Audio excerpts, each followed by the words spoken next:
şlaqbaumlar qoyurlar məhəllələrə.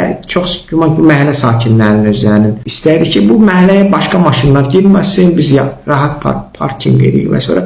Əslində bu qanun qeyri-qanuni bir məsələdir. Çünki yol dövlətin yoludur. Sən elə kefi istəyən, istər şəhərin mərkəzi olsun, istər şəhərin kənarı olsun, fərq etməz. Sən kefin üçün, öz rahatlığın üçün parkinq, şlaqbaum qoya bilmərsən, nə var mən rahat parkinq edeyim, nə var maşınlar keçməsin məhəllədən. Bəlkə vacib bir məsələdir, ambulansdır bir dənə. Tələsir, ölümdülün məsələdir. Yolda tıxacdır, yolda vermirlər ambulansa. Və hətta yolda təmir gedir. O da məhəllədən keçməsin. İndi yaş o ambulans neynəsin? Necə o şlaqbaum sındırsın, vursun, aşırsın, geçsin. Və yaxud da mənim xəstəm var, mən tez tələsi ambulans çağırıram. Mənim də neyini, mən indi orada, mənim də maşınım yoxdur. İndi mən neyiniyim orada, kimi tapım, kimi axtarım o şlaqbaumu açsın. Bu bilirsiniz nə demək? Bizim vətəndaşları öz hökumətimiz kimi ancaq öz rahatlığı üçün eləyir. Yəni, əsr ki, mənə rahat olsun, mən rahat məhəlləmdə parkinq yerim, başqalarının canı cəhənnəm. Yəni, belə olmur axı. Onu da mən görəm, təzə də bir dəb çıxıb, əvvəl məsələn məhəllələrdə hamı düzünə maşınlarını qoydu ki, başqası da maşınını rahat şəkildə qoysun. Amma indi yox, hamısı belə qoyur. Şirin necə deyərlər.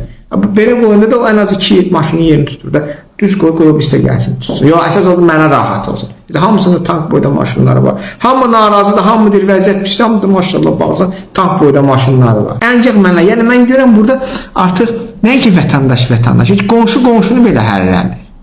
Sonra da biz, amma həmən o adamlar danışdıq, başlayacaq sənə haqsızlıqdan, qanunsuzluqdan, bunlara qarşı ədalətsizlikdən darma. Sən axı özün birinci öz-özünə qarşı ədalətsizlik edirsən. Yaxşı, bəs biz bunu neyəyək?